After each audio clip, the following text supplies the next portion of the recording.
এদিকে এসো।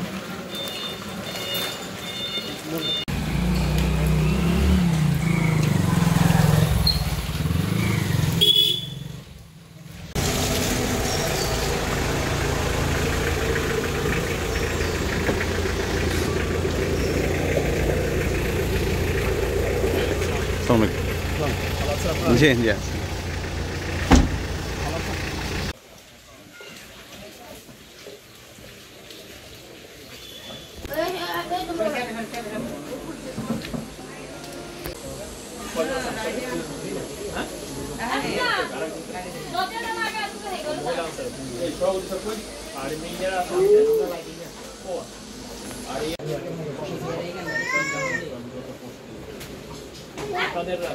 আজকে হলো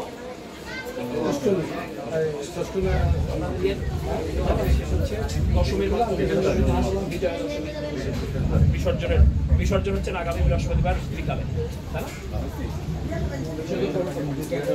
আমাদের লোকজন আসে, বিজিবির লোকজন হলে নিয়মিত আসে, সকালে এসে গেছে। তাছাড়া আনসার আছে এখানে, স্থায়ীভাবে আছে। কতজন আনসার আছে?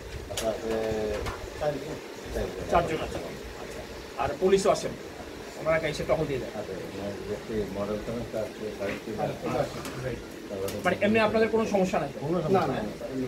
কোনো রকম কোনো সংখ্যা, কোনো আপনারা এই পূজা আপনাদের একটা বছরের একটা অন্যতম উৎসব, সেই উৎসব আপনারা পালন করবেন, সুন্দরভাবে পালন করবেন, যাতে কোনো রকম ভয় সংকোচ ছাড়া নিঃসংকোচে পালন করতে পারেন, উৎসবকে উৎসবের মতো উদযাপন করতে পারেন। সেই জন্যই আমরা নিয়োজিত আছি। ঠিক আছে? আর কোনো রকম যদি কোনো সমস্যা হয়, এখন পর্যন্ত হয়নি, খুব ভালো। যদি কোনো রকম কোনো সমস্যা হয়, আপনাদের কাছে আমাদের মোবাইল নাম্বার দেওয়া আছে এবং একটা যে কোনো সময় ফোন করবেন, আমাদের লোকজন দ্রুত চলে আসবে। আমরা এই বর্ডারে নিয়োজিত আছি আপনাদের নিরাপত্তা দেওয়ার জন্য, আপনারা যাতে খুব সুন্দরভাবে পূজাটা উদযাপন করতে পারেন। ঠিক আছে? ঠিক আছে, ভালো ভাই।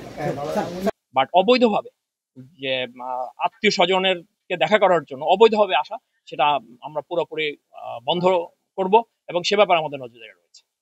ঠিক আছে? আমার সেক্টরের অধীনে 4টা ব্যাটালিয়ন রয়েছে। এই 4টা ব্যাটালিয়নের অধীনে প্রায় 148টা পূজা মণ্ডপ রয়েছে সীমান্তের 8 কিলোমিটারের মধ্যে।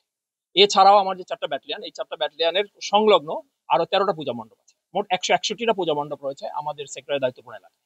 এবং এই 161টা পূজা মণ্ডপের দায়িত্ব মানে নিরাপত্তা নিশ্চিত করার জন্য আমাদের 39টা প্লাটুন নিয়োজিত রয়েছে এবং এরা 24/7 এই এলাকার নিরাপত্তার জন্য নিয়মিত টহল দিয়ে যাচ্ছে। আর যাতে এই যে হিন্দু ধর্মাবলম্বীরা ওনাদের যে বছরের সর্বোচ্চ মানে সর্ববৃহৎ শারদীয় দুর্গোৎসব, সেটাকে ওনারা যাতে নিরবিচ্ছিন্নভাবে এবং উৎসব মুখর পরিবেশে নিরাপত্তার সম্পূর্ণ নিরাপদ পরিবেশে ওনারা উদযাপন করতে পারেন, সেটার জন্যই আমরা সবসময় কাজ করে যাচ্ছি। এবং অন্যান্য বারের মতো এবারও আমরা কাজ করে যাচ্ছি। আপনারা জানেন যে বর্ডার গার্ড বাংলাদেশ সারা বাংলাদেশেই এই পূজা মন্দিরের নিরাপত্তার জন্য নিয়োজিত আছে এবং শেষ দিন পর্যন্ত এই নিরাপত্তা আমরা দিয়ে যাব। ঠিক আছে?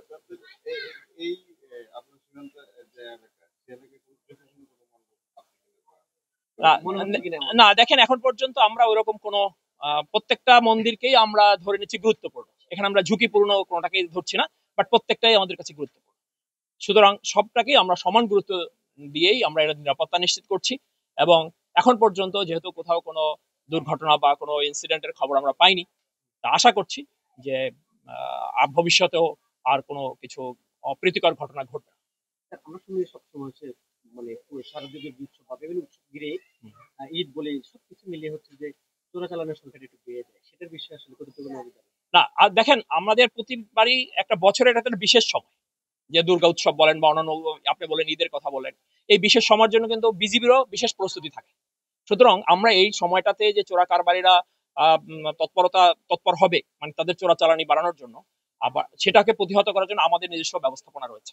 সেই ব্যবস্থায় আমরাও কিন্তু বর্ডারকে আরো বেশি নজরদারিতে রেখেছি। সুতরাং যাতে পূজাকে কেন্দ্র করে চোরাচালানি বাড়তে না পারে, সেটার জন্য আমাদের সর্বাত্মক ব্যবস্থা রয়েছে। আরেকটা বিষয় যে আমাদের আমরা অনেক দেখি আর কি বাংলাদেশের মধ্যে দুই পাশের লোকেরা ইবাদত করতে পারে। হ্যাঁ। এই পুজোতে এরকম যেমন দেখা যায় যে এমন অবস্থা আছে হয়তো, বাংলাদেশের আত্মীয় স্বজন বা প্রতিবেশী দেখেন বৈধভাবে